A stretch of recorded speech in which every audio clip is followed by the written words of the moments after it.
Yeah. Is he a swallow? No, Some he looks... sort of swallowtail. Oh, wow, that's awesome. He must have just come out of his chrysalis. What if he came out of where the parsley was? A beautiful butterfly. I said it to Bonnie. My bug buddy. That's what we call each other, bug buddies. Oh, okay. That's not weird at all. Coffee. Want a sippy sip? Good. It's all mine. Inside the car? I'm going to clean it in a moment. Thank you for the mug. If you guys want to have any of your mugs featured on here, I have my little shelf of Detailer coffee mugs. Send me one if you want me to feature it on our channel. Most likely I do this on the weekend washes, which this happens to be one.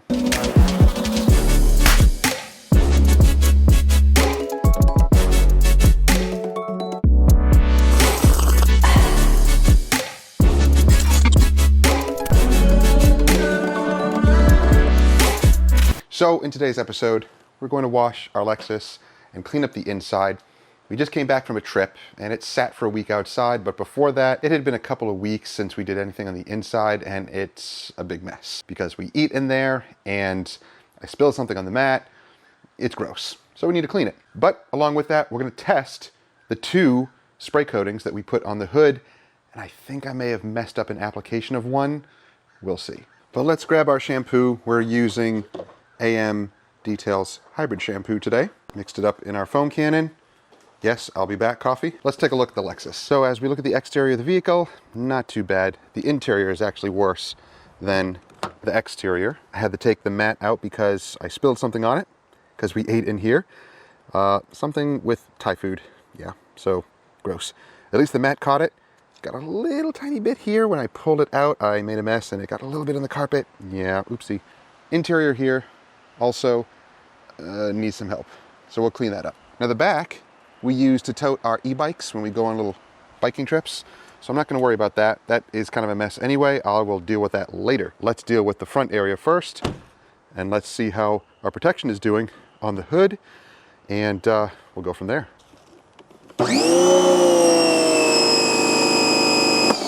If you wanna know my thoughts on this Draft Tools pressure washer, check out the other weekend wash.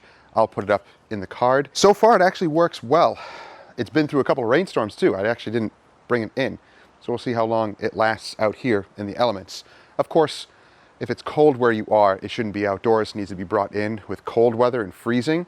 But with rain, I don't know. I let it sit out here, so we'll see how it does. But I have attached my nice gun to it, and I got the little adapter to fit into these, adapters, so I have quick connections. Just because I don't like the wand and the other handle that it came with, or the wand that it came with. I want my own on here.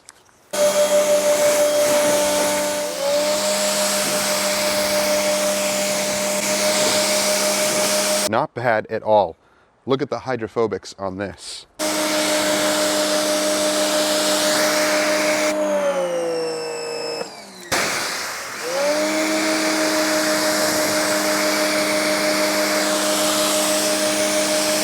So you can see the hydrophobics here, extremely tight. And you can kind of see the line here where it dies off. That's where we taped. And then on this side, it's definitely hydrophobic. Yeah, see? Let me see if we can...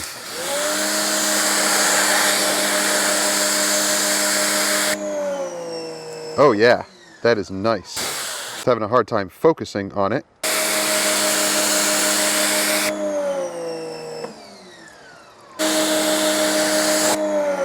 The Meguiar side is extremely hydrophobic. The beads on it are just insane. So both sides are performing really well.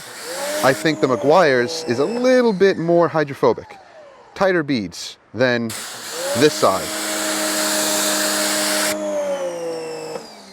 But you can see it sheds the water very, very quickly. So you can see the line here, like this middle section.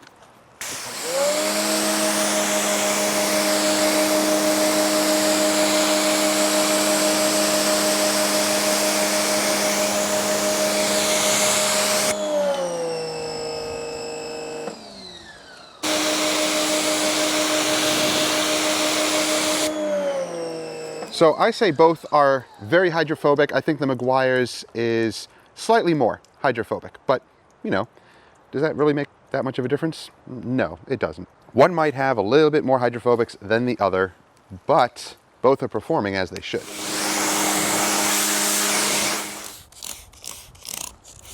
Now, why am I not using an APC or a degreaser instead of the key stuff?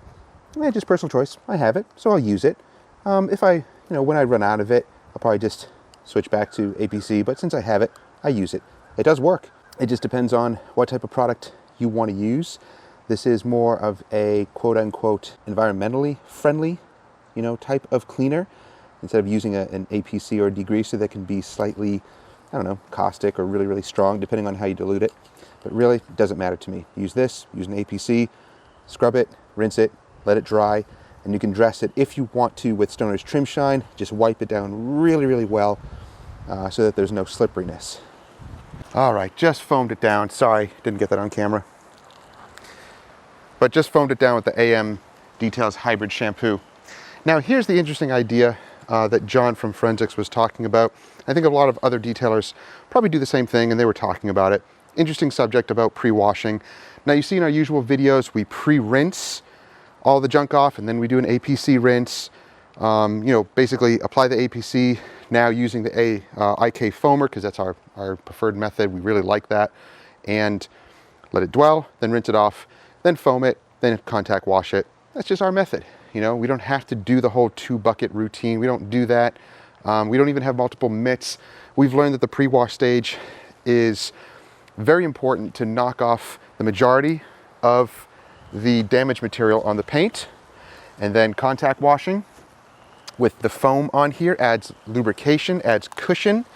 And there can be an argument, when it comes to foam, the foam breaks under pressure and all of that. It's not really providing cushion.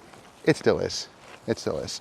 When you really think about it, it's not just the cushion. It's not the foam producing the lubricity. I want both lubricity and foam, because the foam is still going to add the cushion.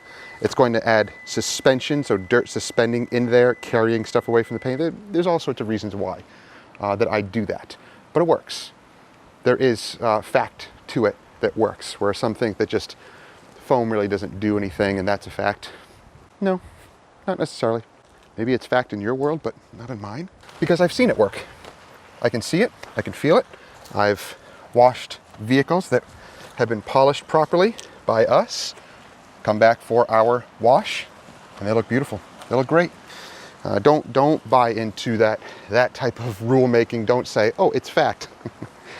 Can you really quantify and measure the foam and all of that and breaking under pressure, and this really isn't prove it? You really can't. All you can prove is end result. That's the point. And even here, you see that I didn't dunk the wash mitt every, time I washed a panel. This is my own vehicle. I know it. I can tell what's dirty on it, what's not, what I need to do to it. So, for those who nitpick over things, you gotta ask questions and you gotta use logic, my friends. You have to. Don't nitpick on stuff. It stunts your learning ability. If you don't like what you see, you can simply move on. Go ahead to somebody that you like. But the fact that remains is the end result, is the important thing here. We've been detailing long enough to know what's real, what's not, what's fake, what's not, what works, what doesn't. So with John's method, basically he says that you don't need to rinse before you do your pre-wash or your APC rinsing or your snow foam. My UK friends and some here like to do the whole snow foam idea. You just apply the foam, let it dwell, and it's a runnier foam, not a thicker foam. Many different so-called facts, either or. I like thicker foam. I see what it does and I see the benefits of it, so I use it. Some like the thinner, runnier stuff, and they have their facts also that they go by. But it's okay. It's okay, guys. You can go by your standard, by what you see. But basically what John says is you don't need to do the pre-rinse. And actually, that is true. You technically don't, need to do that. Are you wasting water? Yeah, that's up to you. What do you consider waste? How much water are you really using? If you're a mobile guy, sure. Reducing the amount of water that you use is good. Definitely agree with that. That's totally cool. In a shop environment, it makes no difference to me. I can go just as fast whether I rinse before I pre-wash or if I just go right to pre-wash. How many seconds or minutes am I really going to be saving overall? It doesn't matter. So if you are worried about shaving off minutes and skipping those steps that you think you don't need to do, totally fine. Go ahead, do it. If it works for you and you see yourself saving time, excellent, great. That means it works for you. But it doesn't necessarily mean it works for everybody. So that's why it's not a rule across the board. And to just put a bold statement out there and say that it's a waste of time. It's a waste of time for maybe some, but it's not for me. I'm not wasting any time doing it. I'm not really wasting any water doing it because I don't consider it a waste. It's just some extra steps that I take. I think it's totally fine. Now here's the interesting thing. While some focus on the whole 2-bucket method, saying that that's the safest way, or the multiple mitt method, that's the safest way, but many of them don't actually go through the proper pre-wash method. So you're focusing on one thing while not focusing on another thing. For me, I focus more on the pre-wash. Does that take the longest? Minutes, because it's my wife and I. We're efficient. That's just us. That's our business. And that's our method. That's our technique. We're very fast at it. So we can do all of that process, including the chemical and mechanical deconning, clay barring, whatever, iron, if that needs to be done, wheels, all of that, all the outside stuff, done within maybe 20 minutes or so. And that's, taking a little bit longer than usual. If we're just hustling and not recording, not filming, we can get those things done within 20 minutes or less. That's us. Might take you longer. We're not skipping steps. We're not skipping. We are not doing something because it's not needed. There's a big difference between cutting corners and being efficient and knowing what you need to do and what you don't need to do. Big difference when it comes to detailing as a business, especially. So please, my friends, don't get that confused. If you're going to comment and correct me, ask the question first and don't come off as being attacking because you will be corrected because you don't know our situation, you don't know our techniques, you don't know the way that we do things. And if you don't like it, you can simply move on without commenting because, whatever that type of correction in that type of a forceful statement way, it's not going to do anything. I'll just simply delete it, get rid of it, or answer it, and what the facts are for us and why we do things. So please, my friends, do not simply make statements and say you're doing it wrong. Ask questions first so that you can fully comprehend and fully understand. Otherwise, just making blunt statements without all of the facts is not intelligence. I'm sorry, my friends, but it is not intelligence. It's actually at the core of ignorance, and basically that's what bullies do. So don't do that. Don't be a bully. If you are truly interested and you're like, why is he doing it that way? It seems like it's not right. Ask the question, and you've got to watch all of our videos. We have, 700 plus videos on here now, maybe more. Go watch all the videos. There's going to be answers in those videos. You have to watch all of them. Then you can appropriately make your statements or ask your questions or whatever. But if you don't have all the facts, your statement is just kind of void. It doesn't mean anything. So watch all the videos. That way you can get all the facts. Because without facts, there's no knowledge. And for my regular viewers, I know you hear that a lot. And it's not towards you. It's not directed towards you because you know. You watch us enough to know. You've been here from the beginning. You watch many of our videos and you understand how and why we do things. And I know it can be tiresome to hear me have to re-explain things, but unfortunately, that's the world we live in. There are many people who need re-education, re-explaining. It's just the way it is. So this has been dwelling. Let's agitate it. Gotta say, I do like the smell of this McKee stuff. It's nice. It's not like caustic smelling.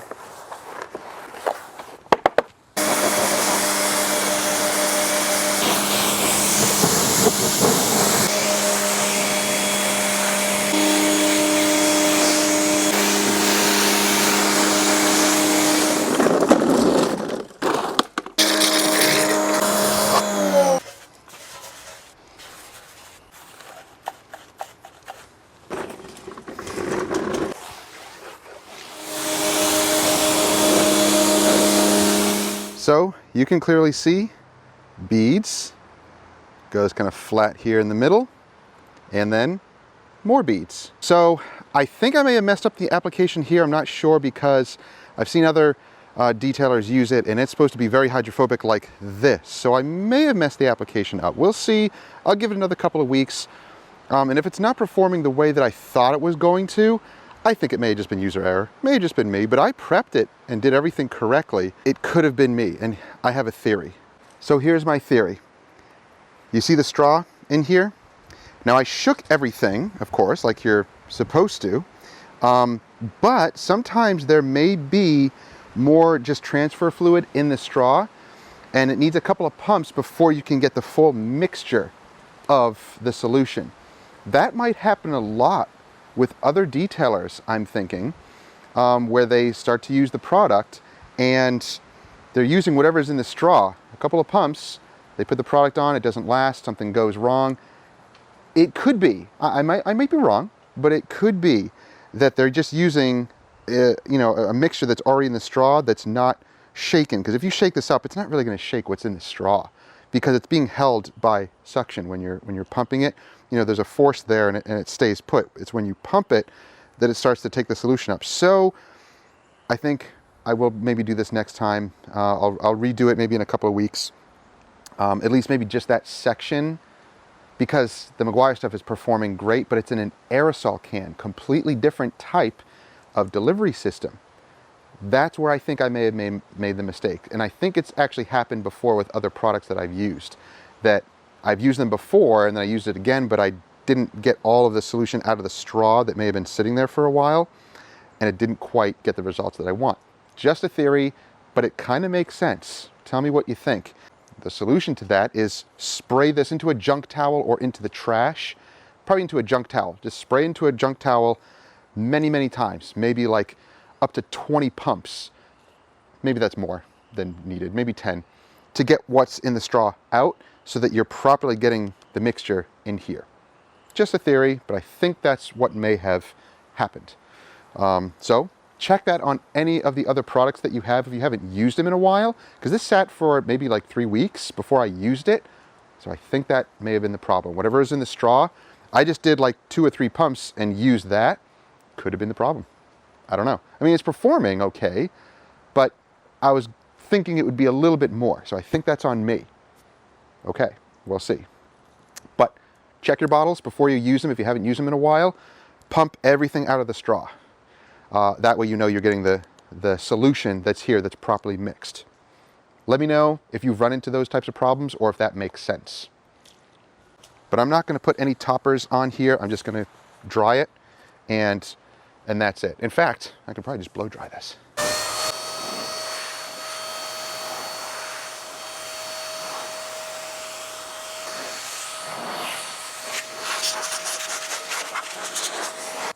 I'll towel dry the rest of it. So you might be asking yourself, where did we go this past week? Well, it was kind of a once-in-a-lifetime event. It was pretty cool. My wife and I, along with Jason and Greg from Car Supplies Warehouse and Chicago Auto Pros, along with Jessica Tran, she's from TikTok, another awesome detailer, we went to visit Jay Leno at his garage. We toured his garage with all of his amazing vehicles, and we demoed his product line. So you'll be seeing that soon on the channel. We're going to be talking about his product line. We're going to get some here, play with them, and yeah, tell you our thoughts on those. But pretty awesome experience. Seeing all the vehicles, meeting Jay, all that cool stuff. It was an awesome experience, and I never went out to LA before, and we went there for a little vacay / business as well. So that's where we went. We'll have more information on that later on. Now we got to meet Jessica Tran. She's from TikTok. She's a detailer in Southern California, and she's got an awesome TikTok account, does amazing videos on there. So we got to talking. So Jessica and my wife and I got to talking. Now she has 1.6 million viewers on her TikTok page, millions of views. She's doing awesome on it. She's killing it. And we got to talking basically about the whole social media thing, and all the negativity in the comments. It's a growing trend. It's not just us, it's tons of other YouTubers and social media people.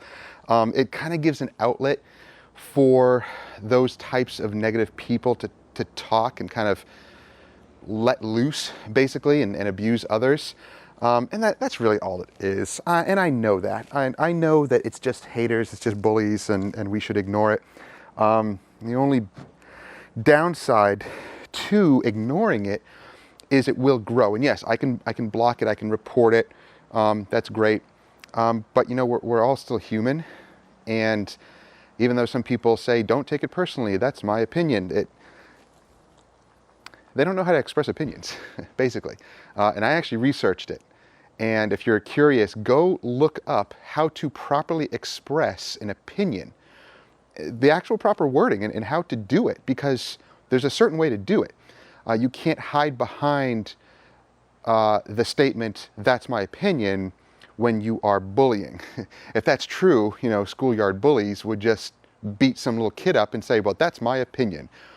Well, the victim basically gets abused and has no way out because that's the bully's opinion. That's exactly what's happening on social media. And once again, not just about detailing, it's everywhere. I have some other people that I follow, music channels, food channels, and they do exactly the same thing. They have to preface so many of the things that they're saying to catch a person, a troll, before they comment on something. So that's why you hear me say certain things like, yes, I'm doing this, this, and this, you know, before I actually do it, because I'm prefacing before I actually do something. Some people lack the skill to deduce and use logic to understand, why is he doing that? Oh, because he's doing that. Okay, yeah, I've seen that in previous videos. I fully understand now. But there are some people who just don't have that skill. They don't know how to deduce, and they just kind of make a statement. They just kind of talk before they get all the facts and all the information. And then I have to correct them, and it looks like I'm the one bullying them when that's not the case at all. We're the victims. And isn't it true too? You know, you see it on movies, but I've experienced it in real life. Being bullied by someone, and the bully gets away with it, but it looks like I did something wrong. I'm the victim. I get punished for something that a bully was doing towards me. Do you see what's happening? Do you see the injustice in that? So when I answer someone, and it's very hard to get sarcasm across here, so I may say, ha ha ha, you know, poor little human, doesn't understand, and someone takes that the wrong way, you know what's happening? They're feeling the guilt. They're taking it the wrong way when I'm just being sarcastic, but they don't know me. So how do you get that across? You'd have to do it face to face with the person, and no way would I want to be face to face with that type of a person, because basically it'd be very dangerous. These types of people who are doing that are in a bad place, and they are completely unpredictable, and they're just dangerous. They're really the ones who cause so much of the havoc in today's world, and they hide themselves. They hide who they truly are. But they have the power to do it behind a keyboard, behind a screen, because they do. And they're technically protected by their rights. So, in essence, a bully is protected by their rights. But what is a victim protected by? It's really hard to actually protect the one being abused, the one being victimized. Very difficult to, one, prove it, and to protect a person from that. Because really, we don't know everybody's situation. Everybody's trying to be so private because they want to do what they want to do. But when they do get abused or victimized, how do you prove it? It's very difficult. Even in the courts, by law, it's very difficult to prove abuse. So, unfortunately, the victims suffer more than the abusers, the bullies. It's a sad world, isn't it? But I know that's going way up here. We're just talking about our little detailing world. But the same principle applies. So my friends, you're going to see me comment on those types of comments when they come in, and I'll pin them. I might comment. Usually I just say, what do you mean? Because really they don't know what they're talking about. But feel free to answer them as well. But don't be abusive. Just, you know, try to deduce what's going on with the person and why they attacked in such a way. But I'm going to let you, my viewers, those who are hopefully good people, Take control of that, you know? If you want to just delete it or have me delete it or report it, you can do that. The more viewers, you know, or abusers are reported, YouTube will take notice of that and do something. But it needs to be a large amount, a large number of people to report that type of stuff and to kind of, you know, take control to kind of kick that bully out or that type of, you know, negativity out. And no, it's not censorship. Because a person, yes, has the right or the freedom of speech, but does that give that same right to an abuser? An abuser has actually lost their rights when it comes to that type of stuff. If they abuse that, then they lose that privilege. It's not necessarily always a right, it's a privilege. And I know I'm going into that type of realm, but the difference between your rights and certain privileges. So it makes a big difference. And I know, I have to get this out there. You know, I don't really have any other outlets but this to get that point across. And I hope that you, my viewers, those who are good people, understand. And I think you do. I think you do understand. It's just the small minority of negative people who have to come on here and kind of spread that hate and that negativity. And it sounds like they know what they're talking about because they use the detailing terms and everything. So it's somebody who knows something about detailing, but yikes, they've got some really dark issues to contend with because it's just detailing. It's just washing cars, it's cleaning cars. It's not a big deal, guys, not a big deal. No need to bully someone about detailing cars. It's so ridiculous. We've been doing this for 12 years. We make money. This is our business, this is our livelihood. We're doing better than ever. Yeah, we have amazing customers. They're extremely happy. So yeah, it's craziness, isn't it? Oh, it's too bad. It really is sad that it has come to this. But, oh well, it's the world we live in, unfortunately.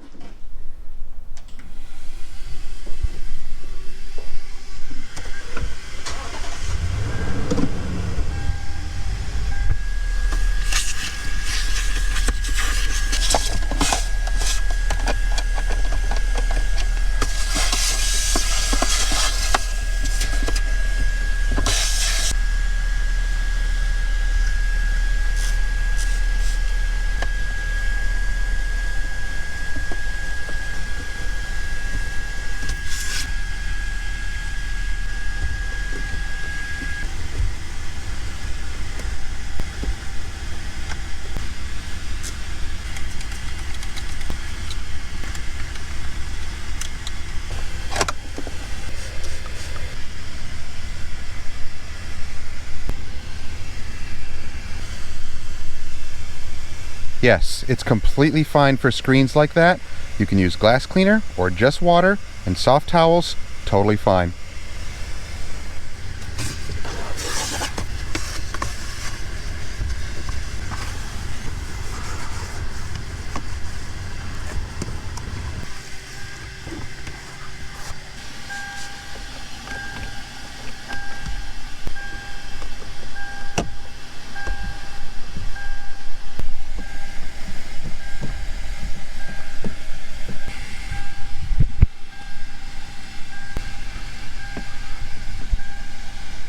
So what looks like a stain is actually not a stain,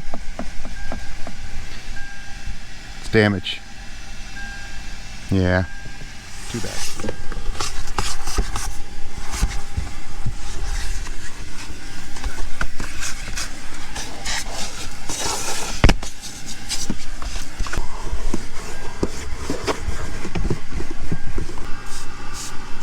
Now, can you use this on carpets and textiles? Yeah, you can. I don't think it's a very good deep cleaner for carpets and textiles, but it does kind of freshen them up a little bit. I just don't use it as a, dedicated cleaner for carpets. But you can brush it on, steam it, wipe it off, and it does kind of freshen up. But I wouldn't expect it to remove super tough stains, but who knows? You might have some success with that. It might work. I use this more for leather, vinyl, that type of stuff.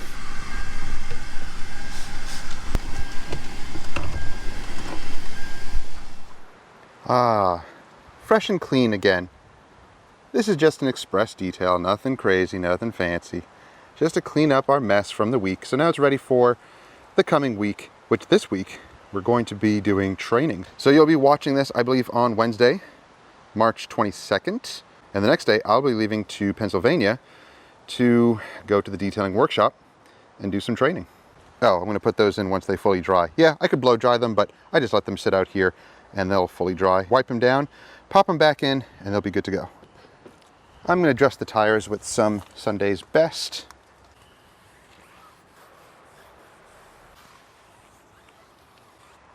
Nice. Oh, those look nice. All right, well, she's done. She's ready for our trip. We're going to leave Thursday to go up to Pennsylvania for the Detailing Workshops event. It's going to be a 2-day event. Hopefully, everybody's going to enjoy that. We're going to have Brian from Apex. We're going to have Carlos from Serrano's Detailing up there as well, doing an interior course. Myself and Gabe will also be instructing. So it's going to be awesome. So I hope everyone's going to enjoy that. If you have any questions about our process, about the chemicals or the tools that we use, feel free to ask down below. The links will also be in the description if you're interested in any of that. If not, keep doing what you're doing. If you have tools and products that work for you, especially if you're a business, I have many viewers on here who are enthusiasts and kind of do it themselves and enjoy the whole process, and they learn and they love to try different products. Awesome. I'm so happy that people are able to do that. And if this is a business of yours, feel free to check out all the other videos that we have. And I encourage those who have maybe stumbled across our channel and they're watching maybe for the first time, go back and watch all the videos right from the beginning, because you're going to get the full picture of what we do here. If you're only watching the current videos, there's maybe going to be things in these videos that you may not understand. You may not understand the process, even though I try to explain it as much as possible. You may not understand why we wash the cars the way we do, or use certain chemicals or certain tools that we prefer. And you might just, I don't know, you might be lost and you may not understand. And I think that's why some just kind of make statements, because they're only watching one video and that's it. So they don't have all the facts. So I encourage you, my friends, please get all the facts before you comment. And if you're commenting and leaving something negative, you will most likely just be blocked and you'll just be talking to yourself or typing to yourself, which is kind of a sad situation to be in, because you're never going to know it. It's going to look like all those comments are there on YouTube, but they won't show up. I won't see them. Nobody else will see them. You might as well just open like a Word document and just type to yourself. Maybe it's more therapeutic that way. Don't miss stuff. I say that for a reason, because I answer so many questions. There's so much information in all of these videos that you might miss something. So watch them all, listen, and if you want to ask some legitimate questions as to, maybe what you see here is not what you see other detailers doing, that's completely fine. I have different methods and different ways of doing things that are different from other detailers. Is it wrong? Is it right? Doesn't matter. It's my method. I make it work for my business. I get the results that I want. My customers are happy. We run a successful business. It doesn't matter if someone has a different method and it works for them and they want to try to force it upon me or others. Don't do that. It's not really spreading knowledge or spreading information. It's actually not doing anybody any good. All you do is you cause arguments, and then people get really confused. A classic example are the detailing forums. I learned a lot from them, but man, if you go on there now, there's so much misinformation. You go on there and try to ask a legitimate question, and you get so much negativity, so much hate. You don't get the answer to your question. It's frustrating. So that just perpetuates more negativity. We don't want that. So if you have a legitimate question, then please let me know down below and I will answer it to the best of my ability. If I don't know something, I let you know it. For instance, RVs and boats. I don't do gel coat. I don't do compounding and heavy oxidation removal on RVs and boats. I don't do that, and I don't know much about it. So I've had a couple of questions, people asking me those questions. I answered to the best of my ability from what I have learned in the past, but I stopped doing it because it wasn't lucrative for me. It was way too much work, and many of the customers here did not want to pay the amount that I was then charging, because I realized how much work it actually was. So I don't know about that stuff. I don't know about detailing airplanes. I only know what I know, and that is what I teach. So if I don't know it, I'm not going to teach it, and I may not talk about it on this channel. And I think that's why I do get some questions too about weird things, odd things, and I'm like, I don't know. It doesn't make a difference to me. I teach and do what I know, and that's it. If I don't know it, then I don't talk about it. I don't explain it because I don't know it. That's what you're going to get here on this channel. You're going to get the knowledge that I know from 12 years of detailing vehicles, from interiors to exterior paint polishing, paint correction, ceramic coatings, and all the rest of that stuff in between. But if I don't know about something, I'm not going to talk about it. Or I'll lead you in the direction that, to someone else who will know about it. Plenty of other YouTubers on here. It's all about sharing knowledge. Brian from Apex is very experienced with rotary polishing and wet sanding. He can teach that well. I can't. And I'm not going to teach that. A lot of information there, but take that all in. That way you can probably get all the facts and learn from that. Now, am I going to learn rotary and learn how to polish RVs? But no, I don't need to. That's not my business. So I don't need to do that. That's not how I make money. And I have no desire to get into that at all because it's not lucrative to me. I'm going to do what's good for my business at this point in time. And what do I have planned for the future? More polishing, more ceramic coatings, more teaching. That's what we plan to do. If you enjoy all this content, and I hope you are, consider subscribing and clicking that bell so you don't miss stuff. Watch all the rest of the videos so you don't miss stuff. And I hope you guys have a good day. Take care.